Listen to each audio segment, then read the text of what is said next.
ನಮಸ್ಕಾರ ಎಲ್ರಿಗೂ. ನಾನು ನಿಮ್ಮ ಪ್ರೀತಿಯ Bhavya. Welcome back to Bhavya Santosh Kannada YouTube channel. ಎಲ್ಲರೂ ಹೇಗಿದ್ದೀರಾ? ನಾವು ತುಂಬಾ ಚೆನ್ನಾಗಿದ್ದೀವಿ. ನೀವು ಕೂಡ ತುಂಬ ಚೆನ್ನಾಗಿರ್ತೀರಾ ಅಂತ ಭಾವಿಸ್ತಾ ಇವತ್ತಿನ ಬ್ಲಾಗ್ನ ಶುರು ಮಾಡೋಣ.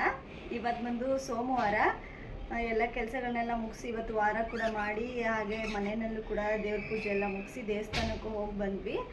ದೇವಸ್ಥಾನದ ಬಂದು ತಿಂಡಿ ಎಲ್ಲ ಮಾಡಿ ಈಗ ಉಳಿದಿರೋಂಥ ಕೆಲಸಗಳನ್ನೆಲ್ಲ ಮುಗಿಸ್ಕೊಂಡು ಈಗ ನಿಮ್ಮ ಜೊತೆ ಒಂದು ಮನೆಯಲ್ಲೇ ಧೂಪನ ಯಾವ ರೀತಿಯಾಗಿ ರೆಡಿ ಮಾಡೋದು ಅಂತ ಹೇಳಿ ಶೇರ್ ಮಾಡ್ಕೊಳ್ಳೋಣ ಅಂತೇಳಿ ವಿಡಿಯೋನ ಶುರು ಮಾಡ್ತಾ ಇದ್ದೀನಿ. ಬನ್ನಿ ಹಾಗಾದರೆ ವಿಡಿಯೋನ ಶುರು ಮಾಡೋಣ. ಹಾಗೆ ವಿಡಿಯೋನ ಶುರು ಮಾಡೋದಕ್ಕೂ ಮುಂಚೆ ಇನ್ನೂ ಯಾರೆಲ್ಲ ನನ್ನ ಚಾನಲ್ಗೆ ಸಬ್ಸ್ಕ್ರೈಬ್ ಆಗಿಲ್ಲ ಪ್ಲೀಸ್ ಬೇಗ ಹೋಗಿ ಸಬ್ಸ್ಕ್ರೈಬ್ ಆಗಿ, ಹಾಗೆ ಪಕ್ಕದಲ್ಲಿರೋ ಬೆಲ್ ಐಕಾನ್ ಮೇಲೆ ಕ್ಲಿಕ್ ಮಾಡಿ. ಯಾಕಂದರೆ ನಾನು ಹಾಕೋ ಪ್ರತಿಯೊಂದು ವಿಡಿಯೋದು ನೋಟಿಫಿಕೇಷನ್ ಏನು ಬರುತ್ತೆ ಆಗ ನೀವೇ ಮೊದಲು ನನ್ನ ವಿಡಿಯೋನ ನೋಡ್ಬೋದಾಗಿದೆ. ಮತ್ತು ವಿಡಿಯೋ ಇಷ್ಟ ಆದರೆ ಪ್ಲೀಸ್ ಅದು ಲೈಕ್ ಮಾಡಿ, ಶೇರ್ ಮಾಡಿ, ಮತ್ತು ನಿಮ್ಮ ಅನಿಸಿಕೆ ಅಭಿಪ್ರಾಯಗಳನ್ನ ಕಮೆಂಟ್ ಮೂಲಕ ತಿಳಿಸಿ. ನಾನು ರಿಪ್ಲೈ ಮಾಡ್ತೀನಿ ಅಂತ ಹೇಳ್ತಾ ವಿಡಿಯೋನ ಶುರು ಮಾಡ್ತಾ ಇದ್ದೀನಿ. ನಾನಿಲ್ಲಿ ಧೂಪ ಮಾಡೋದಕ್ಕೆ ದೇವ್ರಿಗೆ ಫೋಟೋಗಳಿಗೆ ಮುಡಿಸಿದಂಥ ಹೂಗಳನ್ನ ಒಣಗಿಸಿ ಇಟ್ಕೊಂಡಿದ್ದೀನಿ.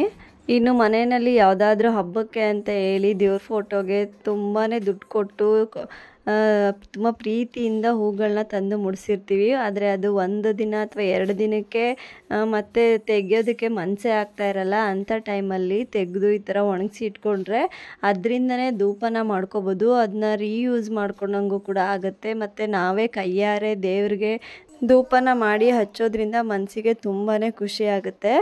ಹಾಗೆ ನಾವೇ ಮನೆಯಲ್ಲಿ ಈ ಥರ ಧೂಪನ ನ್ಯಾಚುರಲ್ಲಾಗಿ ತಯಾರಿಸ್ಕೊಳ್ಳೋದ್ರಿಂದ ಆರೋಗ್ಯ ತೊಂದರೆಗಳು ಏನಾದರೂ ಇದ್ದರೆ ಅದನ್ನು ಕೂಡ ಹೋಗ್ಲಾಡಿಸ್ಬೋದು. ಅಂದರೆ ಈಗ ಒಬ್ಬೊಬ್ರಿಗೆ ಗಂಧಕಡ್ಡಿ ಇದ್ರೂ ಸ್ಮೆಲ್ಲು, ಈ ಥರ ಧೂಪದ ಸ್ಮೆಲ್ಲು ತಗೊಂಡ್ರೆ ಅವ್ರಿಗೆ ಅಲರ್ಜೀಸ್ ಆಗೋವಂಥ ಒಂದು ಚಾನ್ಸಸ್ ಇರುತ್ತೆ. ನಾವೇ ಮನೆಯಲ್ಲಿ ಮಾಡ್ಕೊಳ್ಳೋದ್ರಿಂದ ಅದನ್ನೆಲ್ಲ ಕೂಡ ಕಂಟ್ರೋಲ್ ಮಾಡ್ಕೋಬೋದು. ಹಾಗೆ ಈ ವಿಡಿಯೋನ ನೀವು ಕೂಡ ಪೂರ್ತಿಯಾಗಿ ನೋಡಿ. ಇನ್ನು ನಿಮ್ಮ ಮನೆಯಲ್ಲೂ ಕೂಡ ನೀವೂ ಈ ಥರ ಧೂಪನ ತಯಾರಿಸ್ಕೊಳ್ಳಿ. ಹಾಗೆ ಈ ವಿಡಿಯೋ ನಿಮಗೆ ಇಷ್ಟ ಆದರೆ ಲೈಕ್ ಮಾಡೋದನ್ನು ಮರಿಬೇಡಿ. ನಾನಿಲ್ಲಿ ತುಂಬ ದಿನಗಳಿಂದ ದೇವ್ರ ಫೋಟೋಗೆ ಮುಡಿಸಿದಂಥ ಹೂಗಳನ್ನ ಬಿಸಾಡದೆ ಹಾಗೆ ಒಣಗಿಸಿ ಸ್ಟೋರ್ ಮಾಡಿ ಇಟ್ಕೊಂಡಿದ್ದೆ ಈ ಧೂಪನ ಮಾಡ್ಕೊಳ್ಳೋದಕ್ಕೆ ಅಂತಲೇ ಹೇಳಿ. ಮತ್ತು ಈ ಧೂಪನ ಮಾಡ್ಕೊಳ್ಳೋದಕ್ಕೆ ಬರೀ ಇಂಥದ್ದೇ ಹೂವು ಆಗಬೇಕಂತ ಏನಿಲ್ಲ. ನೀವು ಯಾವ ಹೂವು ಬೇಕಾದರೂ ಬಳಸ್ಕೋಬೋದು, ಒಣಗಿಸಿ ಬಳಸ್ಕೋಬೇಕಾಗತ್ತೆ ಅಷ್ಟೇ. ಯಾವ ಹೂವು ದೇವ್ರಿಗೆ ಮುಡಿಸಿರೋಂಥ ಯಾವ ಹೂವು ಇಲ್ಲ ತುಳಸಿ ಎಲೆ ಆ ಥರ ಎಲೆಗಳನ್ನೂ ಕೂಡ ನೀವು ಬಳಸ್ಕೋಬೋದು. ಈ ಥರ ಒಣಗಿಸಿ ಎತ್ತಿಟ್ಕೊಂಡಿದ್ದಂಥ ಹೂಗಳನ್ನ ನಾನೀಗ ಸಣ್ಣದಾಗಿ ಎಲ್ಲನೂ ಬಿಡಿಸ್ಕೊತಾ ಇದ್ದೀನಿ. ಯಾಕಂದರೆ ಮಿಕ್ಸರ್ ಮಾಡ್ಕೊಳ್ಳೋದಕ್ಕೆ ಈಸಿ ಆಗಲಿ ಅಂತ ಹೇಳಿ ನೀಟಾಗೆಲ್ಲ ಬಿಡಿಸ್ಕೊತಾ ಇದ್ದೀನಿ. ಮತ್ತು ಇಲ್ಲಿ ಗುಜರಾತಲ್ಲಿ ಹೂವುಗಳು ನಮ್ಮ ಥರ ಕರ್ನಾಟಕದಲ್ಲಿರುವಂಥ ತುಂಬ ವೆರೈಟೀಸ್ ಹೂವನ್ನು ನಾನು ಬಂದಾಗಿಂದ ಇಲ್ಲಿ ನೋಡೇ ಇಲ್ಲ. ತುಂಬ ಜಾಸ್ತಿ ಚೆಂಡು ಹೂವನ್ನೇ ಯೂಸ್ ಮಾಡ್ತಾರೆ. ಅದರಲ್ಲೂ ಇತ್ತು ಅಂತ ಹೇಳಿದ್ರೆ ಸೇವಂತಿಗೆ, ಗುಲಾಬಿ ತೀರಾ ಕಮ್ಮಿ, ಇಲ್ಲವೇ ಇಲ್ಲ. ಇರುತ್ತೇನೋ ಅಂದರೆ ಅದು ತೀರಾ ಕಡಿಮೆ ಪ್ರಮಾಣದಲ್ಲಿ ಇರುತ್ತೆ ಅಷ್ಟೇ. ಹಾಗಾಗಿ ನಮ್ಮನೇಲೂ ಕೂಡ ಚೆಂಡು ಹೂವನೇ ಇರುತ್ತೆ. ಚೆಂಡು ಹೂವಿಗೆ ಹಾರ, ಎಲ್ಲ ದೇವಸ್ಥಾನಗಳಿಗೆ ಎಲ್ಲದಕ್ಕೂ ಕೂಡ ಈ ಚೆಂಡು ಹೂವನ್ನೇ ಬಳಸ್ತಾರೆ. ಹಾಗಾಗಿ ನಮ್ಮ ಮನೆಯಲ್ಲೂ ಕೂಡ ಜಾಸ್ತಿ ಚೆಂಡು ಹೂವನೇ ಇದೆ. ಈ ಥರ ಎಲ್ಲ ನೀಟಾಗಿ ಬಿಡಿಸ್ಕೊಂಡಿದ್ದಾದಮೇಲೆ ಈಗ ಇದನ್ನೆಲ್ಲ ಮಿಕ್ಸರ್ ಮಾಡ್ಕೋಬೇಕಾಗುತ್ತೆ.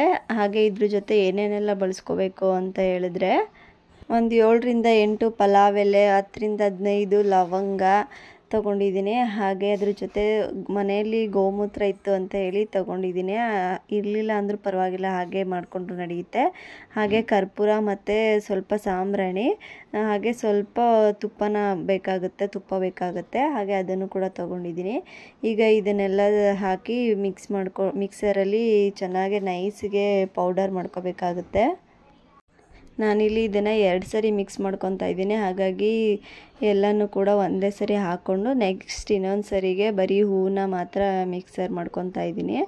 ಹಾಗೆ ಈ ಧೂಪನ ಮಾಡುವಾಗ ತುಂಬ ಇಂಪಾರ್ಟೆಂಟಾಗಿ ಗಮನ ವಹಿಸ್ಬೇಕಾಗಿರೋದು ಏನಂತ ಹೇಳಿದ್ರೆ ಇದನ್ನು ತುಂಬ ನೈಸಿಗೆ ಪುಡಿ ಮಾಡ್ಕೋಬೇಕಾಗುತ್ತೆ. ನಾವು ಎಷ್ಟು ನೈಸಾಗೆ ಪುಡಿ ಮಾಡ್ಕೊತೀವಿ ಅಷ್ಟು ನೀಟಾಗಿ ಆ ಧೂಪ ಉರಿಯುತ್ತೆ, ಎಲ್ಲೂ ಬ್ರೇಕ್ ಆಗದಿರ. ಹಾಗಾಗಿ ತುಂಬ ಹೊತ್ತು ಟೈಮ್ ಹಿಡಿದ್ರೂ ಕೂಡ ಮಿಕ್ಸರಲ್ಲಿ ತುಂಬ ನೈಸಿಗೆ ಪುಡಿ ಮಾಡ್ಕೋಬೇಕಾಗುತ್ತೆ. ನೈಸ್ ಆಗಿಲ್ಲ ಅಂತ ಹೇಳಿದ್ರೆ ಈ ಥರ ಒಂದು ಜರಡಿ ತೊಗೊಂಡು ಜರಡಿ ಹಿಡ್ಕೊಂಡು ಮತ್ತೆ ಪೌಡರ್ ಮಾಡಿಕೊಂಡ್ರೆ ಸರಿ ಹೋಗುತ್ತೆ.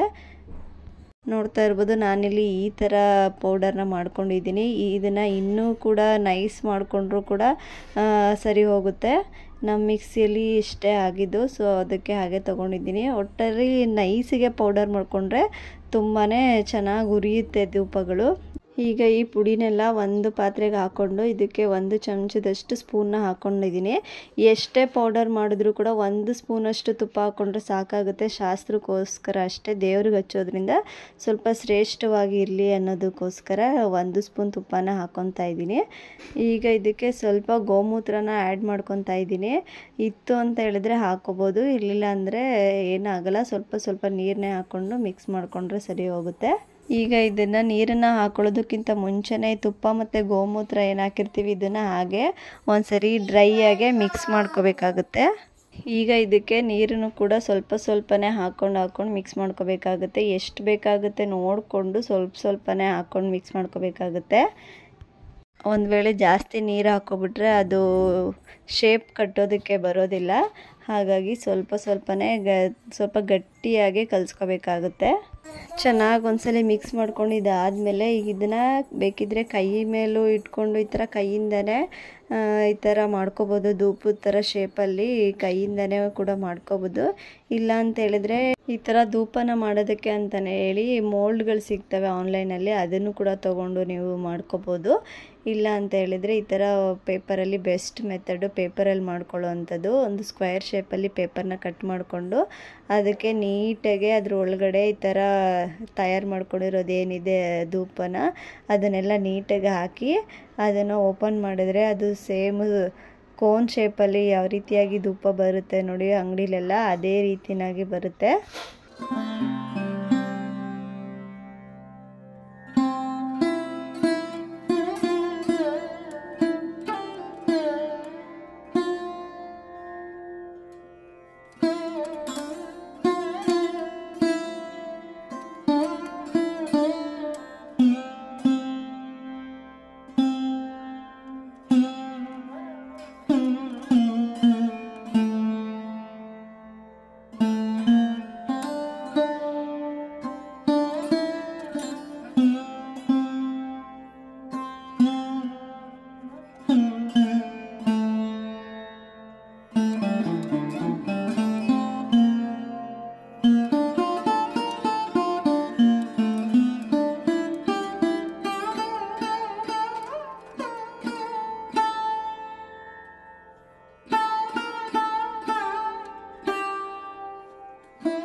ಇಲ್ಲಿ ನೋಡ್ತಾ ಇರ್ಬೋದು ನೀವು, ನಾನು ಇದನ್ನು 3ರಿಂದ 4 ದಿನ ಚೆನ್ನಾಗಿ ಬಿಸಿಲಿನಲ್ಲಿ ಒಣಗಿಸ್ಕೊಂಡಿದ್ದೀನಿ. ನೋಡ್ತಾ ಇರ್ಬೋದು ಎಷ್ಟು ಚೆನ್ನಾಗಿ ಒಣಗಿದೆ ಅಂತ ಹೇಳಿ.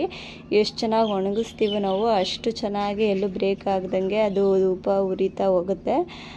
ನಾನು ಕೂಡ ಒಂದು 3ರಿಂದ 4 ದಿನವೇ ಒಣಗಿಸಿದ್ದೀನಿ ಬಿಸಿಲಲ್ಲಿ. ಪೂರ್ತಿಯಾಗಿ ಒಣಗಿದಾದಮೇಲೆ ಅದನ್ನು ಈ ಥರ ಒಂದು ಬಾಕ್ಸಲ್ಲಾದರೂ ಕೂಡ ನೀವು ಸ್ಟೋರ್ ಮಾಡಿ ಇಟ್ಕೋಬೋದು. ಇಲ್ಲ ಈ ಥರ ಓಪನಾಗಿ ಕೂಡ ಸ್ಟೋರ್ ಮಾಡಿ ಇಟ್ಕೋಬೋದು. ನೋಡ್ತಾ ಇರ್ಬೋದು ಎಷ್ಟು ಧೂಪಗಳಾಗಿದೆ ಅಂತ. ಇನ್ನೂ ಸ್ವಲ್ಪ ಹೂವು ಹಾಗೆ ಇದೆ, ಅದನ್ನು ಇನ್ನೊಂದು ಸರಿ ಮಾಡ್ಕೊಳ್ಳೋಣ ಅಂತ ಹಾಗೆ ಇಟ್ಟಿದ್ದೀನಿ. ಈಗ ನಿಮಗೂ ಕೂಡ ಒಂದು ಧೂಪನ ಹಚ್ಚಿ ತೋರಿಸ್ತೀನಿ ಯಾವ ರೀತಿಯಾಗಿ ಉರಿತಾ ಇದೆ. ಎಷ್ಟು ನೀಟಾಗಿ ಸ್ಮೆಲ್ಲು ಕೂಡ ತುಂಬಾ ಚೆನ್ನಾಗಿರುತ್ತೆ. ಸೇಮ್ ದೇವಸ್ಥಾನಗಳಲ್ಲಿ ಹೋದಾಗ ಯಾವ ರೀತಿಯಾಗಿ ಘಮ ಘಮ ಅಂತ ಬರ್ತಾ ಇರುತ್ತೆ ಸ್ಮೆಲ್ಲು ನೋಡಿ, ಗಂಧ ಕಡ್ಡಿದು ಆ ಧೂಪದ್ದು ಅದೇ ಥರ ಮನೇನೂ ಕೂಡ ಒಂಥರ ದೇವಸ್ಥಾನದ ರೀತಿಯಲ್ಲೇ ಫೀಲ್ ಆಗ್ತಾ ಇರುತ್ತೆ ಈ ಥರ ಧೂಪನ ಹಚ್ಚಿದಾದಮೇಲೆ. ಇದು ಸ್ಟಾರ್ಟಿಂಗಲ್ಲಿ ಹತ್ಕೊಳ್ಳೋದಕ್ಕೆ ಸ್ವಲ್ಪ ಟೈಮ್ ತೊಗೊಳುತ್ತೆ, ಒಂದು ಅರ್ಧದಿಂದ 1 ನಿಮಿಷ ಟೈಮ್ ತೊಗೊಳುತ್ತೆ. ಆದರೆ ಹತ್ಕೊಂಡಿದ್ದಾದಮೇಲೆ ನೀಟಾಗಿ ಉರಿತಾ ಹೋಗುತ್ತೆ, ಪೂರ್ತಿಯಾಗಿ ಉರಿಯುತ್ತೆ.